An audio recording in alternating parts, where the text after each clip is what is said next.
wani mutum ya tambayi annabi sallallahu alaihi wasallam ya ce, ya rasulullahi, wani aiki ne idan mutum ya yi shi Allah zai girmama masa ladansa har ya iya ba shi aljanna? Sai annabi sallallahu alaihi wasallam ya faɗa masa wani abun za ka yi mamaki, ba abu ne mai girma ba ɗan uwa. Annabi sallallahu alaihi wasallam sai ya ce, mutum yana da abin da zai ciyar ga wanda ba shi da shi ya ba shi. Lalle wannan aiki ne mai girma da mutum zai iya tsintar kansa a cikin aljanna. Sai annabi ya ƙara masa da abu na biyu, wanda wancan da kuɗi ake iya yin sa, ciyarwa ba da kuɗi.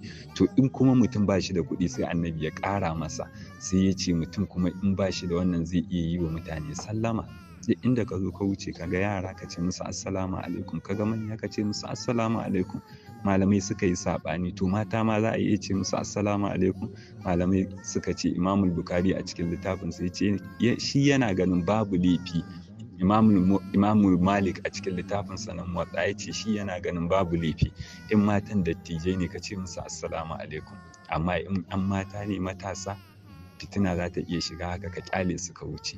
Hadisi ya nuna mana annabi sallallahu alaihi wasallam in ya zo ya wuce yara ƙanana suna zaune suna wasa yana ce musu assalamu alaikum, assalamu alaikum, assalamu alaikum. In ma ba su ji ba, annabi ya maimaita sau 3. Shi sa Imamul Bukhari ya yi babi ya ce babu maimaita magana sau 3, domin wanda ake wa maganar in bai fahimta ba ya fahimta. Annabi yana yin magana har sau 3 ya maimaita sallama ga yara.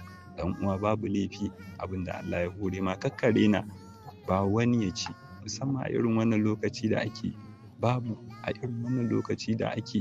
kuncin rayuwa, irin wannan lokaci da mutane da yawa ba sa cin abinci. Inda Allah ya hore ma kakkare na, ya bai ba wasu da yawa ba, bayar da abin da ya baka komai kankantarsa, ka nemi wannan abin a gurin Allah, ka nemi ladan aljanna a gurin Allah da wannan abin.